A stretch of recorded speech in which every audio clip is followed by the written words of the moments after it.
My name is Heather and my mother-in-law is Sharon. She is one of the most entitled and attention-seeking women I know. I have no idea how my husband, her son, Vince, turned out to be such a good man. That was probably due to his father, Philip, who was a great man and loved me. But Vince and Philip were both doormats when it came to Sharon.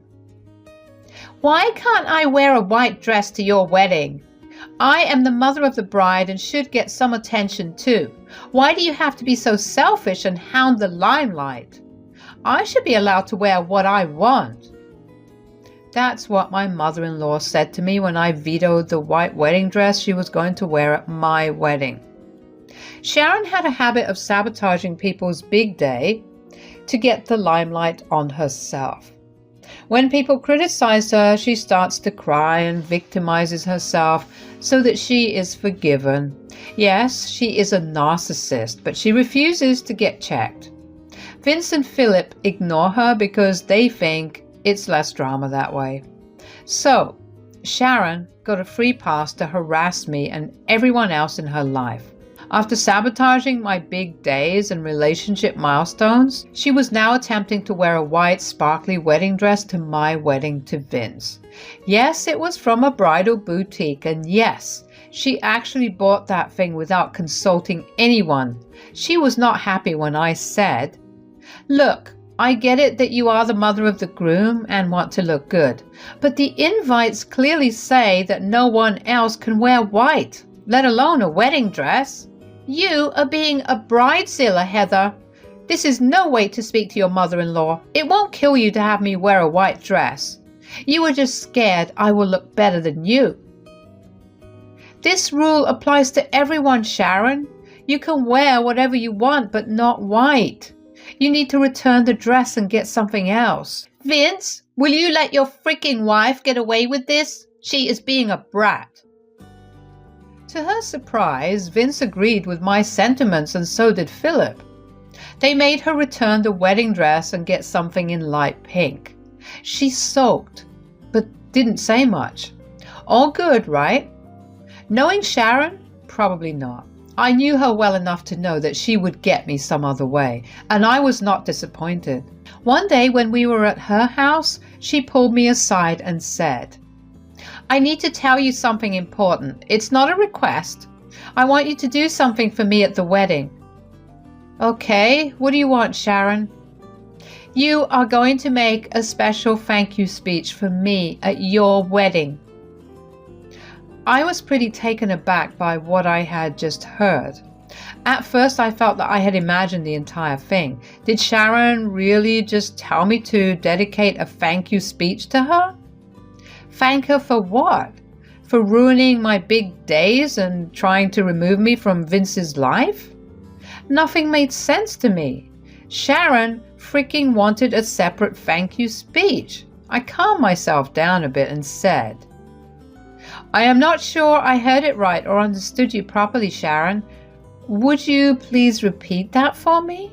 "God, I always knew you were a dense, dumb girl.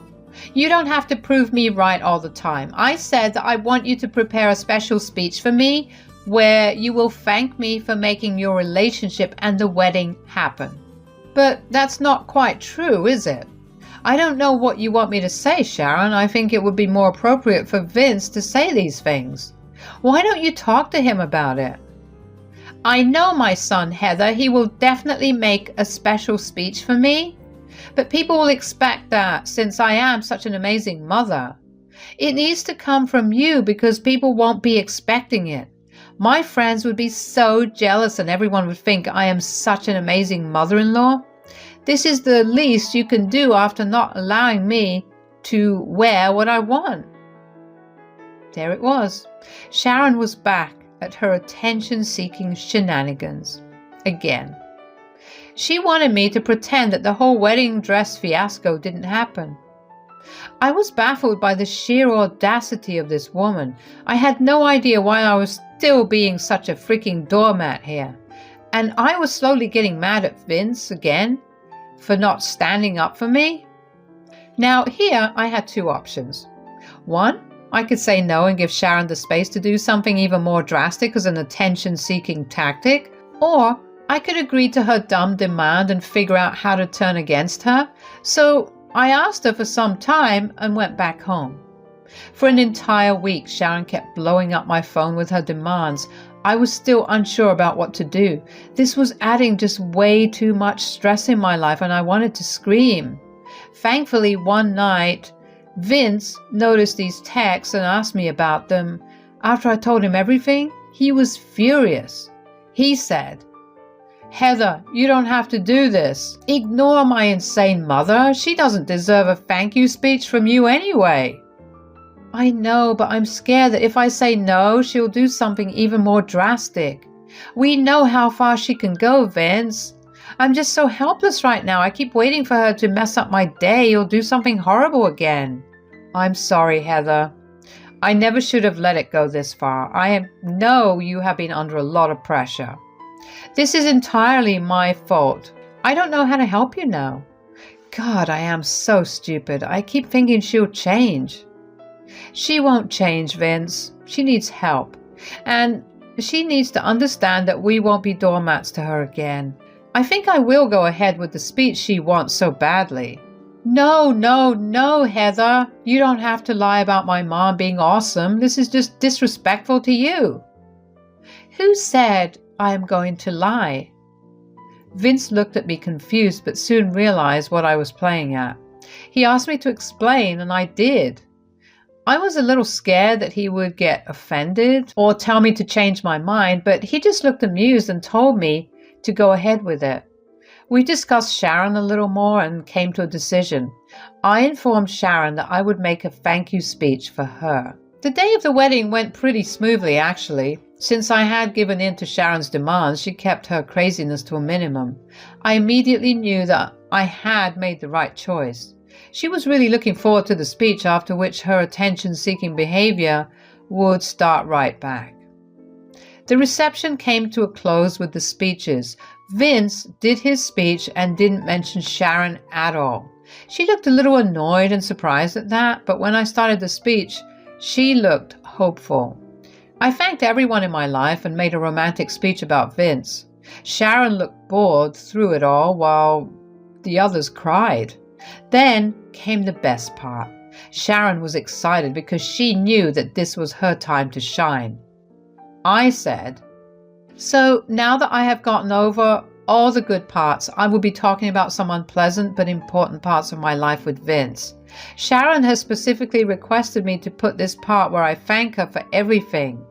Like a good daughter-in-law, I decided to grant her this demand."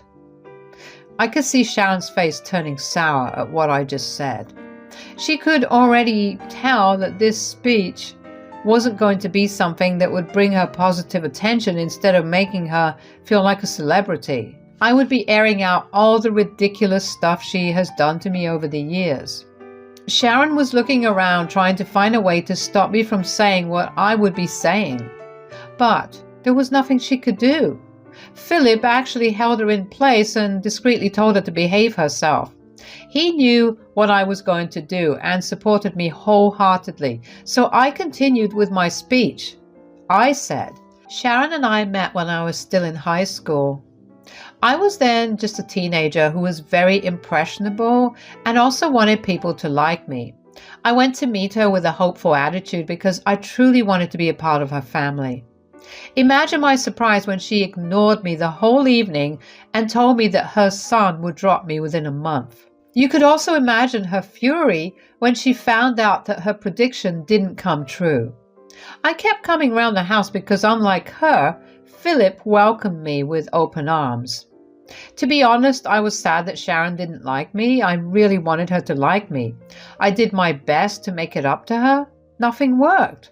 Instead, as the years passed, Sharon turned into the mother-in-law from hell. She became this attention-seeking woman who was out to destroy my life and make herself be the victim. I almost wanted to say no when Sharon demanded a thank you speech, but then I realized that I have a lot of things to be thankful for. So, Sharon, here it is. Sharon, thank you for hiding Vince's car keys and pretending to be sick on our first anniversary. Thank you for fat shaming me on my graduation and calling me an ugly pig.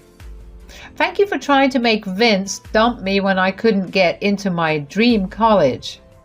Thank you for faking an accident when Vince and I had our 5th anniversary. Thank you for insulting me and making me cry in front of my friends at my college graduation. Thank you for trapping Vince by faking a heart attack when we were about to go on our Hawaii trip. Thank you for hiding my engagement ring and praising yourself for miraculously finding it back. Thank you for destroying the cake at my engagement party. And yes, I have proof you did it. And thank you for trying to wear an expensive wedding dress to my wedding because you wanted to look better than me. Well, want to know why I'm thanking you? It's very simple, Sharon. Every time you hurt me and made my day all about yourself, I understood how vain and shallow you are. Dealing with me made me learn to be patient and grow a thick skin. Your antics made me see how weak you are as a person and how strong I am to tolerate you. And all these actions over the years finally made my dear husband Vince decide to cut off for good. I wouldn't have gotten rid of you if you hadn't been so damned obvious that you will continue this behavior. So thank you, Sharon. Thank you for finally helping yourself out of my life. I said that and closed my speech. All the guests were shocked, while some looked pissed. I'm sure most of them already knew about Sharon's attention-seeking behavior, but didn't think it would be this bad, and the fact that neither Philip nor Vince protested also said a lot about what is true and what is not. People were looking at her with a disgusted look on their faces. Most family members were shaking their heads because they knew about her antics already. Sharon found herself smack dab in the middle of the room being judged by people silently. After a few seconds, she couldn't take it anymore and her real demon self came out. She stood up and started to shout at me. She said, "You witch! How could you humiliate me at my son's wedding like this? How could you do this? Just how you stole my attention on my special days and ruined all the milestones in my life. If you can do it, why can't I? Besides, you asked for this, Sharon. You told me to thank you, and so I did." Lies. These are all lies. People, she is lying to all of you guys. She's just an attention-seeking witch who hates me. All she said were lies. This is trying to ruin my reputation. My guests already didn't believe a word that she was saying. My friends and even some of my colleagues knew about her antics, and some have seen it in person. Other family members already knew her well, and some have been her victims in the past. Her own sister especially was casting her some really nasty glares. Sharon was trying hard to convince everyone that my stories were fabricated. I didn't even have to defend myself, guys. Philip and Vince stood up for me. They said, "Mom, are you seriously calling my wife a liar? I was there when all this stuff happened. I was the one whose attention you wanted most of the time. How can you say Heather is lying?" Sharon, you need to own up to your mistakes and take responsibility. Most of the people here have seen your behavior up close. Almost everyone knows that what Heather said is true. The rest you don't know. Know it today. How dare you two take Heather's side? She did all to humiliate me, and all you were doing is supporting her. She shouldn't have aired our dirty laundry in front of everyone. She did this on purpose. Of course she did this on purpose, Mom. You are the one who demanded and hounded her to write a thank you speech for you.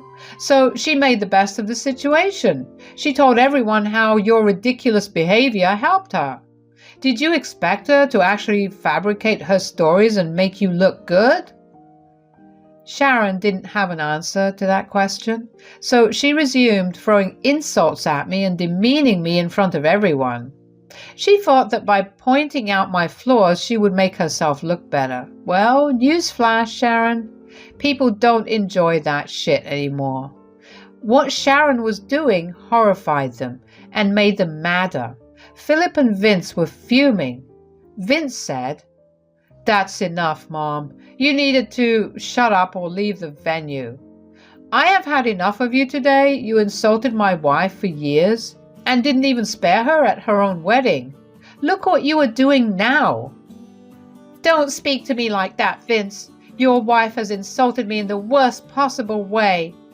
And you are taking her side. This is unacceptable. She just wants to be the center of attention and put me down to make herself look good. How could you tolerate this, Vince?" "None of what you said is true, Mom. I have seen your text to Sharon demanding her to include you in a thank you speech. I know you wanted to steal the limelight today. You won't even accept your mistake, Mom. I have nothing to say anymore. I have defended you even when you were in the wrong. I am not doing that anymore. Heather wasn't lying when she said that I wanted to go no contact with you. I am telling you that in person and front of everyone right now. I am done." Now, this alarmed Sharon to a great extent. Her eyes bulged out and she looked like she was about to have a panic attack. I sarcastically thought it was great that she was turning my wedding into a drama night, but I also had some blame for it. What could I do when Sharon was up my butt making stupid demands that would only hurt her own image? Not that people didn't know her real face, but still, Sharon herself brought this spectacle. Now, she was not at all happy with all the negative attention she was getting. You win some, you lose some, I guess. Sharon won the attention but lost her dignity and her son in the process. She was still delusional, of course.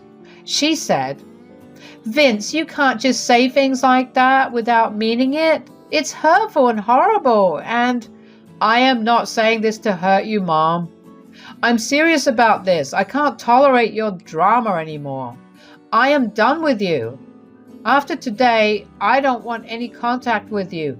And if anyone tries to convince me otherwise, they will be blocked too."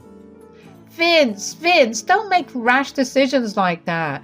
You can't stop talking to me. I'm your mother. You can't be so ungrateful and abandon me. Oh God, it's not even a full day since you were married and Heather has already taken you away from me. Everyone, are you seeing this? Can you see what a master manipulator Heather is? There it was, the same shit again, blaming me for all the drama my dear mother-in-law brought into her own life. For years, I put up with her horrible behavior because I thought that there was no other way. But now, I had my husband's full support in cutting her toxic presence out of our lives. This knowledge made me feel at least a little better about my situation now. Meanwhile, Sharon's good days were about to end. She was going to face some real consequences for her behavior instead of having people coddle her. And the fallout was definitely becoming even more epic. Vince was almost red in the face from the stupid accusations that Sharon was throwing at him. But before he could get into another argument with Sharon, Philip spoke up. Yes, this demure man who preferred to stay the heck away from his wife and her drama decided to put himself smack dab in the middle of it. What he said was truly shocking. He said, "Shut up, Sharon. Just for God's sakes, shut the hell up. Your erratic and entitled behavior has gone on for a freaking long time already. For once in your life, just shut up and stop victimizing yourself." "What the hell? Philip? Why are you shouting at me? Has Heather manipulated you too?" "Oh God, Heather, what is wrong with you? Why are you influencing my husband too?" "Don't talk nonsense, Sharon. I have lived with you for 37 years. I know exactly how much of a vain woman you are. No one has to teach me or anyone else anything. Everyone here knows what you are, Sharon. Today, you just drove it home that you won't change. Vince says that he is done with you. I support his decisions and have made one for myself." "What? What are you talking about, Philip?" "I am going to leave you too. I will be filing for divorce. This is enough drama for one lifetime. I don't want any part of it anymore. You will be seeing divorce papers from me very soon, and you will be vacating my home within this month." Sharon couldn't believe what she was hearing. In one night and within a few minutes, she had lost both her son and her husband. She had in no universe ever imagined it happening. Narcissists rarely think that people will ever abandon them. This woman was all kinds of insane anyway. Since Vince and Philip never really stood up to her, she thought that she could push their buttons and never face any backlash. Well, she was wrong again. My husband already proved that he had a spine of steel, and now Sharon's husband showed it too. Sharon finally realized that she had messed up big time. At first, she couldn't believe Philip's words. She said, "You want to leave me? Over that witch Heather? Over a stupid freaking speech? Are you insane, Philip?" "No, I am not insane, Sharon. You are the insane one here.